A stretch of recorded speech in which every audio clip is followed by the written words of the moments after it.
사거리 3000km, 현무순항 미사일 개발 완료. 고슴도치 전략구사. 우리나라 국방부가 사거리 3000km 현무순항 미사일이 개발 완료되어 곧 실전 배치됩니다. 이미 중국과 북한은 사거리 1만 km 탄도 무기와 핵전력을 보유하고 있습니다. 따라서 이들 핵무기 보유 국가가 우리 군의 핵무기와 탄도미사일 개발에 대하여 왈가왈부하거나 항의할 명분은 없으며 더욱이 순항미사일 전력 개발을 항의할 명분이 더욱이 없다. 이러한 중국 핵무기와 탄도미사일 전략을 이길 수는 없지만 최소한 유사시 중국 북경과 상해에 주요 군사지휘부와 군사시설을 타격권에 두는 고슴도치 전략으로 적이 도발을 억제할 수는 있다. 그러나 한국은 핵확산 금지조약 가입국으로 탄도미사일은 사거리 800km 이하이고 핵무기는 만들 수도 없다. 탄도미사일이라는 것이 겨우 현무 ABC 사거리 300km, 500km, 800km이고 탄두 중량도 0.5톤 이하이다. 현무 B1, 만사거리 500km, 탄두 중량 1톤이다. 이건 적국에 대한 대응 전략이라고 할 수 없다. 부득이한 생존 전략으로 사거리 제한이 없는 순항미사일로 국가안보 생존 전략을 구사하고 있다. 그러나 정밀 타격 능력과 사거리 3000km와 탄두 중량 2톤 순항미사일이면 중국의 주요 군사시설과 도시, 군사지휘부를 타격할 수 있고 최소한 적이 도발해 고슴도치처럼 최소한의 국가안보는 지킬 수 있다는 억제 전략으로 속칭 고슴도치 전략이라고 한다. 현재는 사거리 1500km, 현무순항 미사일 1700발 보유지만 2020년이면 사거리 3000km 현무 순항 미사일 500발 배치 등 총 2000발 보유이고 장기적으로는 3000발 실전 배치 예정이다. 현재의 순항 미사일 전력은 전 세계 4대 강국이라고 한다. 사거리 500km 이상 개발 국가는 미국, 영국, 프랑스, 러시아, 중국, 이스라엘 6개 국가, 사거리 1500km 이상 개발 국가는 미국, 러시아, 이스라엘, 한국 4개 국가이다. 순항 미사일이라도 수천 발, 수만 발만 보유한다면 아무리 강대국이라도 함부로 도발할 수는 없을 것이며 최소한의 도발은 억제할 수 있지 않을까 하는 생각입니다. 우리 군은 고슴도치 전략의 일환으로 현재 사거리 겨우 800km 탄두 중량 2톤의 탄도미사일과 사거리 3000km의 순항미사일 개발이 끝났고 시험 발사 중일 것이라는 전망이 나오고 있다. 이 북김정은이 알렉산더 대왕 미사일에 꽂힌 이유 백승주 칼럼. 북한이 3월 21일 남포시에서 중국 방향 서해상으로 순항미사일 2발을 발사한 지나흘 만인 3월 25일 또다시 2발의 미사일을 발사했다. 다음 날 북한 노동신문은 새로 개발한 신형 전술유도탄은 이미 개발된 전술유도탄의 핵심 기술을 이용하면서 탄두 중량을 2.5톤으로 개량한 무기체계다. 동해상 600km 수역에 설정된 목표를 정확히 타격하였다. 이병철 당중앙군사위 부위원장이 발사 현장을 지도했다고 보도했다. 신문은 김정은 북한 국무위원장이 경제 현장을 찾는 사진을 일면 전체에 담았고 미사일 발사 소식은 단신으로 처리했다.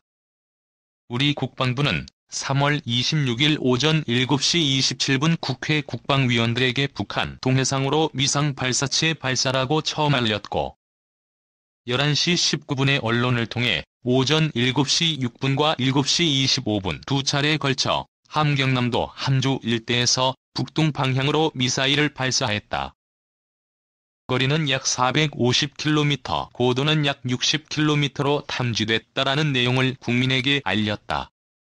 그러나 서욱 국방부 장관은 4월 28일 국회 국방위원회에서 북한이 발사한 탄도미사일의 사거리와 관련 600km 정도 나간 것으로 현재 판단하고 있다고 했다. 군 당국이 북한 미사일 발사 직후 초기 정보를 통해 사거리를 450km라고 발표한 뒤 한 달 만에 수치를 정정한 것이다. 북한이 주장한 사거리와 일치한다. 유엔 대북제재위원회는 3월 31일 전문가 패널 보고서를 통해 북한이 핵탄두 탑재가 가능한 새로운 중단거리 탄도미사일과 잠수함 발사 탄도미사일, 대륙간 탄도미사일 체계를 선보였다고 밝혔다. ICBM보다 미사일 탄두가 작은 중거리 미사일에 핵무기를 탑재할 수 있다는 것은 소형화된 핵무기를 개발했다는 의미다. 북한은 신형 전술유도탄이라고 밝히고 유엔은 모든 사거리의 탄도미사일에 핵탄두를 실을 가능성이 매우 높다고 밝히고 있는데 우리 군은 미상의 발사체라며 함구하고 있다. 국방부의 이러한 반응에는 현재 대북 군사 인식이 고스란히 배어있다. 우리 군이 주장하는 미상의 미사일 정체는 노동신문 단신에 실린 3가지 핵심 키워드로 추정할 수 있다. 키워드에는 북한의 군사정책 대미, 대남 메시지가 모두 담겨있다. 북한이 밝힌 신형 전술유도탄이라는 미사일은 한미 정보당국이 KN-23으로 명명한 북한판 이스칸데르급 미사일이다. 이스칸데르는 알렉산더 대왕으로 잘 알려진 알렉산드로스 대왕의 중동식 이름이다. 알렉산더 중동식 이름의 미사일 새로운 장 이스칸데르급 미사일의 가장 큰 특징은 요격 미사일을 회피기동하는 데 있다. 회피기동이란 탄도미사일 발사 시 미사일 요격을 피해 목표물을 향해 비행하는 것을 의미한다. 야구에서 마구와 비슷한 구질로 비행하는 미사일로 보면 된다. 강속구를 던지는 투수가 체인지업과 커브를 익혀 타자를 농락하는 투구법이다. 한미가 갖고 있는 패트리어트 미사일이나 사드라는 요격 체계가 방패라면 이스칸데르 미사일은 그 방패를 뚫을 창이다. 이스칸데르 미사일 개발 원조는 구소련이다. 개발을 자극한 것은 걸프전쟁이었다. 걸프전은 1991년 1월 17일 미국을 주축으로 한 타국 적군이 쿠웨이트를 침략한 이라크를 응징한 전쟁이었다. 이 전쟁에서 새로운 게임 체인저 무기인 패트리어트 유격 미사일이 등장했다. 구소련이 개발하고 이라크가 개량한 아루세인 미사일을 이라크가 발사하자 미국이 비행 중인 미사일을 공중에서 요격한 것이다. CNN을 통해 전 세계의 불꽃놀이처럼 중계된 요격 미사일의 모습은 현대 전쟁사에 큰 충격을 주었다. 전쟁이 끝나고 1991년 3월 13일 미 육군은 패트리어트 미사일이 47기의 스커드 미사일 중 45기를 요격했다고 의회에 보고했다. 한 달여 뒤에는 미사일 공급 업체인 레이시오니 부서장은 패트리어트 미사일이 사우디아라비아 상공에서 교전한 스커드 미사일의 90%를 이스라엘 상공에서 교전한 미사일 중에는 50%를 격추했다고 발표했다. 성공률에 대한 일부 논란이 있지만 패트리어트 미사일의 등장은 구소련에 엄청난 충격을 주었다. 구소련이 가진 미사일이라는 창을 미국이 새로 개발한 패트리어트라는 방패가 무용지물로 만든 것이다. 탄두 중량 2.5톤 북핵 소형화 수준? 구소련은 패트리어트라는 방패를 뚫기 위한 새로운 창을 개발해야 했다. 결국 걸프전쟁 직후 개발에 박차를 가해 1996년에 이스칸데르 미사일을 최초 시험 발사했다. 비행 속도를 조절하고 고도를 조정하면서 다양한 요격을 회피 기동하도록 설계했다.